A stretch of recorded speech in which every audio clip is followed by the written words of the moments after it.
Des observateurs satisfaits du bon déroulement de ces élections, un bon point à mettre à l'actif du sens de la responsabilité et bien dont ont fait preuve les différents acteurs engagés dans ce processus électoral, candidats, électeurs, partis politiques et commissions électorales indépendantes. Et nous avons justement sur ce plateau le troisième vice-président de la commission électorale indépendante, Madame Salimata Porquet. Merci encore d'être avec nous.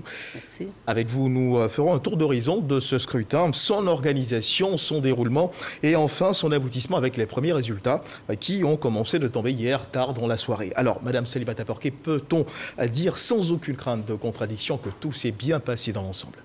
Bien, merci. Je voudrais d'abord vous remercier au nom du président Coulibaly Kubière, le président de la commission électorale indépendante, pour l'accompagnement que vous nous apportez régulièrement en nous recevant sur le plateau de télévision afin d'exprimer, n'est-ce pas, tout ce que nous faisons aux populations. Parce qu'il est important que les populations ivoiriennes comprennent un peu comment est-ce que la CEI fonctionne. Eh bien, pour ces élections, ça a été tout un processus. Nous n'avons pas attendu le jour des élections pour informer les populations. Le président Coulibaly Kubière a eu plusieurs rencontres avec les partis politiques et nous également, nous étions sur le terrain, c'est-à-dire les différents superviseurs. Nous étions chacun dans nos lieux de supervision pour sensibiliser les populations, les électeurs et également le corps préfectoral sur la manière dont nous organisons les élections, surtout, c'est-à-dire le mode opératoire. Mais avant cela, il a fallu commencer par quelque chose. La première des choses à faire, c'était l'inscription des personnes sur le listing électoral.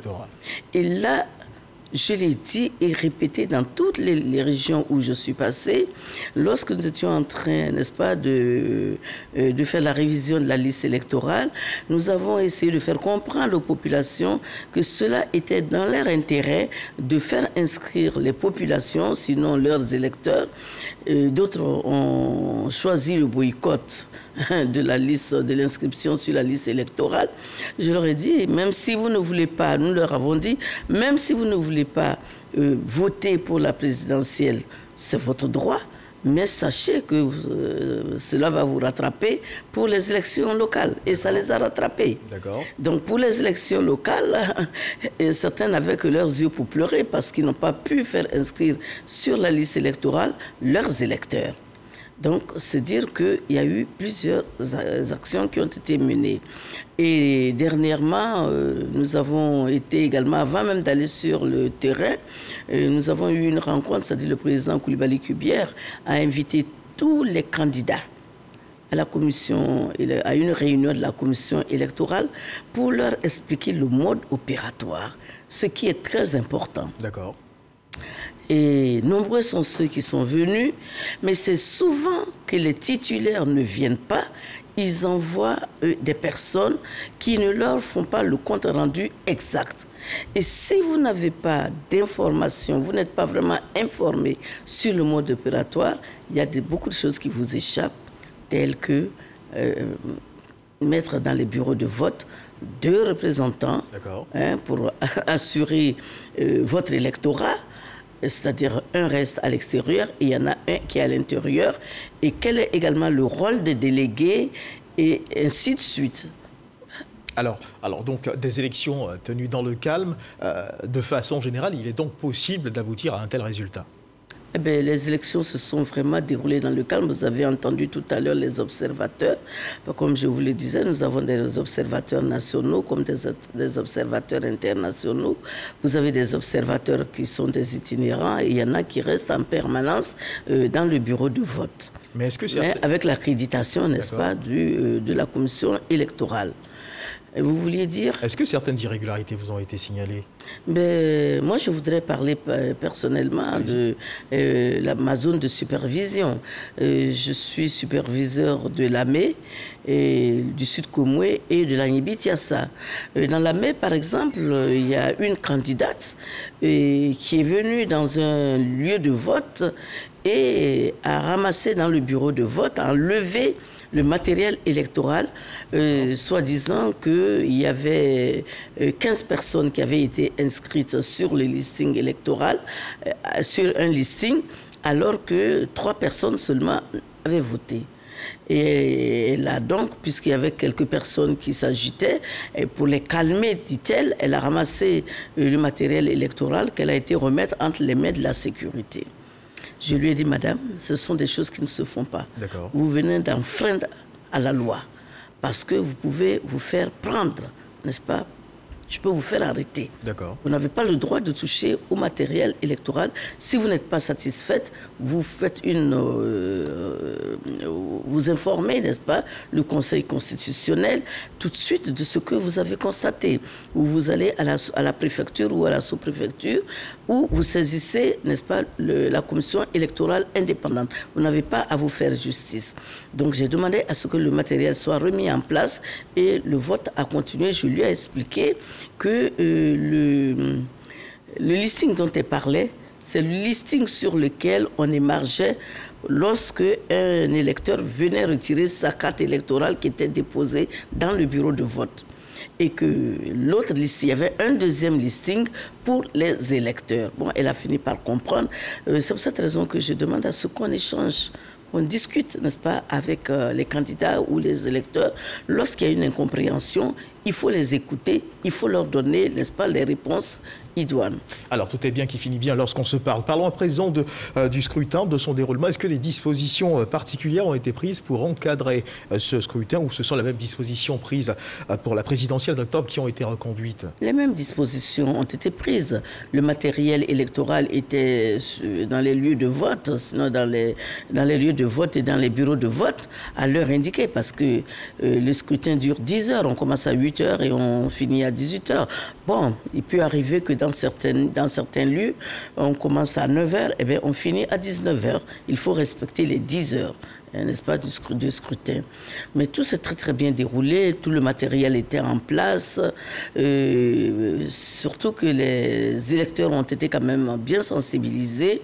Lorsqu'on leur donnait le bulletin, ils vérifiaient s'il y avait le sticker, sinon l'hologramme, sur leur bulletin de vote. Parce que si vous n'avez pas l'hologramme, sinon le sticker sur votre bulletin de vote, ce bulletin peut être considéré comme nul. Et parlant de sensibilisation, on a pu voir à travers la ville d'Abidjan et sur l'ensemble du territoire national plusieurs campagnes, enfin plusieurs pancartes indiquant justement des renseignements. Nous avons mis des organisations de la société civile à sensibiliser les populations. Nous-mêmes, nous avons sensibilisé nos populations, mais malheureusement, ceux qui ne sont pas venus n'ont pas pu être informés, n'est-ce pas, de tout ce qu'on donnait comme conseil. Au niveau de certaines localités, il y a eu quelques grabuches, parce qu'il y avait un attroupement. Vous savez, dans les grandes villes, il y a la transhumance. Et c'est ce qui a causé certains problèmes. Mais très rapidement, les superviseurs ont pu calmer les électeurs qui se sont finalement mis dans le rang. Chacun a attendu son tour pour aller voter. Nous avons également mis l'accent sur le respect de la distanciation sociale, bien sûr. Oui, à cause de la Covid qui existe encore. D'autres n'y croient pas, mais il faudrait qu'on sache que la Covid est encore là. Et vous faites bien d'interpeller sur cette réalité de la Covid-19. Alors, peut-on avoir à cette heure, Madame Porquet, une idée du taux de participation à ce scrutin? Il est quand même un peu trop tôt de vous donner le taux de participation sur le plan national, parce que vous savez que nous avons un protocole de travail. Lorsqu'on finit le vote dans le bureau de vote, et même dans les lieux de vote, il faudrait que les résultats soient acheminés à la commission locale. Et d'abord, avant d'acheminer à la commission locale, les résultats sont donnés, puisqu'il y a un pointage qui se fait. Et la fiche de pointage est donc affichée sur la porte du bureau de vote. Et ensuite, tout est acheminé à la commission locale pour la compilation. Et une fois que la compilation est faite et qu'on a réuni tous les autres résultats, il faut aller maintenant à la CEL siège, où les résultats sont proclamés. Mais on ne dit pas qui a gagné, qui n'a pas gagné. Et tout ceci envoyé par Excel sur un serveur au superviseur, parce que nous sommes quand même 16 superviseurs. Le superviseur valide et ensuite nous donnons, n'est-ce pas, à notre porte-parole national de la CEI qui annonce les résultats. Et donc d'ici demain au plus tard, nous aurons tous les résultats et par la suite, la commission centrale va se réunir. Nous allons analyser encore, parce que nous voulons vraiment de la transparence dans le travail que nous faisons. Donc avec le président et tous les commissaires, nous allons revoir tous les dossiers qui nous seront envoyés, n'est-ce pas, par Excel. Et à partir de là, le président Coulibaly Kubière va prononcer de façon solennelle qui a gagné les élections dans chaque circonscription électorale. Donc c'est vous dire que, étant donné que ça n'a rien à voir avec les élections présidentielles. Bien sûr. Parce que l'élection présidentielle, c'est tout comme si c'était une seule circonscription. Alors que là, vous avez plusieurs circonscriptions réunies. Il faut donc faire très attention. Et il ne faut pas s'empresser de dire nous avons des résultats que nous proclamons. Et par la suite, nos électeurs, nos populations vont dire voilà, la CEI vient encore une fois de se tromper, de nous donner un résultat et de revenir sur ce résultat.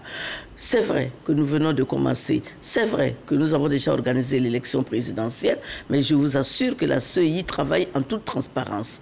Et nous faisons beaucoup de communication. Il faut communiquer. Vous avez vu les spots, vous avez vu les affiches et tout ce que nous pouvions faire comme communication pour que les populations ivoiriennes, c'est-à-dire que nos concitoyens, soient vraiment informés de la manière dont fonctionne la commission électorale indépendante. Et parlons justement de protocole. Hier, après la fermeture des bureaux à 18h, on a assisté au dépouillement et tard dans la soirée, les premiers résultats ont commencé à être livrés. Des résultats d'ailleurs dont la proclamation a été retransmise sur la RTI. D'autres résultats sont attendus pour 14h, n'est-ce pas? Oui, d'autres résultats sont attendus pour 14h30. Je pense qu'on aura pratiquement le tiers des résultats sur le plan national. Et vous savez, nous avons des régions qui sont très éloignées. Je prends le cas, par exemple, d'Adiaké. Vous avez Tiapoum, où les gens sont derrière l'eau, il faut faire venir. Vous avez d'autres personnes qui sont jusqu'à Noé, etc. Et même dans le nord. Donc, il faut attendre. Je demande vraiment aux Ivoiriens d'être patients et ils auront des résultats, et surtout aux candidats, que je voudrais féliciter. Parce que les candidats et les électeurs ont été très compréhensifs cette fois-ci. Nous n'avons pas vraiment remarqué de grabuge. D'accord. Vraiment important dans nos localités. Les gens ont été très compréhensifs, ils étaient là à attendre et poser les questions qu'il fallait à tout instant. Et il est important qu'on les félicite. Mais ce que je voudrais dire, il est grand temps que les Ivoiriens comprennent que nous sommes tous des Ivoiriens. Il faudrait qu'on dépasse les problèmes ethniques. Ceci, c'est un message fort que moi-même je lance et au nom de la commission électorale pour dire que nous, commission électorale, nous organisons les élections en toute transparence, en toute impartialité. Nous ne sommes pas là pour soutenir Pierre ni Paul, mais nous sommes là pour soutenir la Côte d'Ivoire. Nous travaillons pour la Côte d'Ivoire, pour les Ivoiriens et non pour des individus auxquels nous sommes attachés. Et nos commissaires le savent. Nous leur disons qu'une fois que vous êtes élu commissaire, vous n'avez plus le droit de vous attacher à un candidat ou à un parti quelconque. Autrement, il y a des conséquences. Et pour l'heure, combien de résultats ont déjà été proclamés? Pour l'heure, il y a déjà... Hier, nous avons proclamé 4 résultats à la télévision, mais tout à l'heure, vous allez avoir davantage de résultats. Jusqu'à cette nuit, très tard, vous aurez des résultats. Je pense que aujourd'hui jusqu'à demain matin au plus tard, vous aurez tous les résultats qui seront proclamés.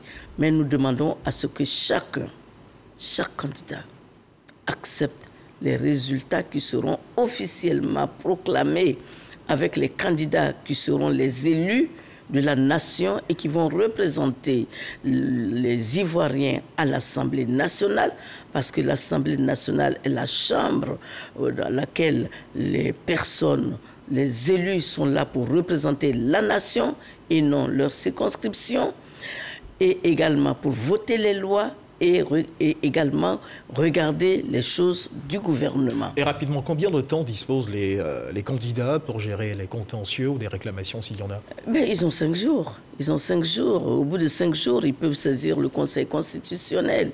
Et après avoir saisi le Conseil constitutionnel, après la saisine, le Conseil constitutionnel a 1 mois pour rendre les résultats. Alors ce sont des choses qui peuvent arriver. 1 mois, mais ça peut varier, ça peut venir bien avant. D'accord, alors nous sommes pratiquement au terme de notre échange. Y aurait-il un aspect sur lequel vous aimeriez revenir rapidement avant de conclure?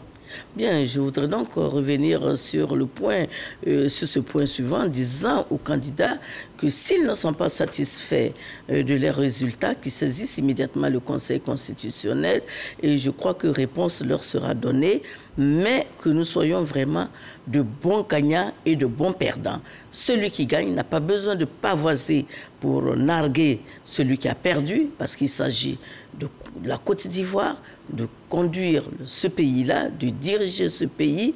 Et celui qui a perdu n'a pas non plus besoin de mettre des chiens, comme nous l'avons constaté dans certaines localités, où il y a des candidats qui ont fait venir des chiens de loup dans les lieux de vote. Je ne sais pas pourquoi faire. Il y en a qui avaient des loupards. Ce sont des choses qu'il faut éviter. Nous sommes tous des frères, nous sommes des frères et sœurs. Et nous souhaitons surtout qu'il y ait le maximum de femmes qui gagnent les élections. Merci Madame Salimata Porquet. Nous avons foi que votre message a été bien entendu par nos téléspectateurs. Mesdames et messieurs, je rappelle que nous recevions ce 13h dans le cadre du Dimanche Magazine Madame Salimata Porquet, 3e vice-président de la Commission électorale indépendante. Avec elle, nous avons fait un tour d'horizon du scrutin comptant pour les législatives qui s'est tenu hier, donc samedi 6 mars 2021. Nous avons parlé de son organisation, de son déroulement et enfin de son aboutissement avec les premiers résultats qui ont commencé de tomber hier tard dans la soirée. Les autres résultats sont attendus pour 14h30. Ils seront diffusés en direct sur RTI 1. C'est la fin de cette édition. Merci de nous avoir suivis. Dieu bénisse la Côte d'Ivoire. Merci.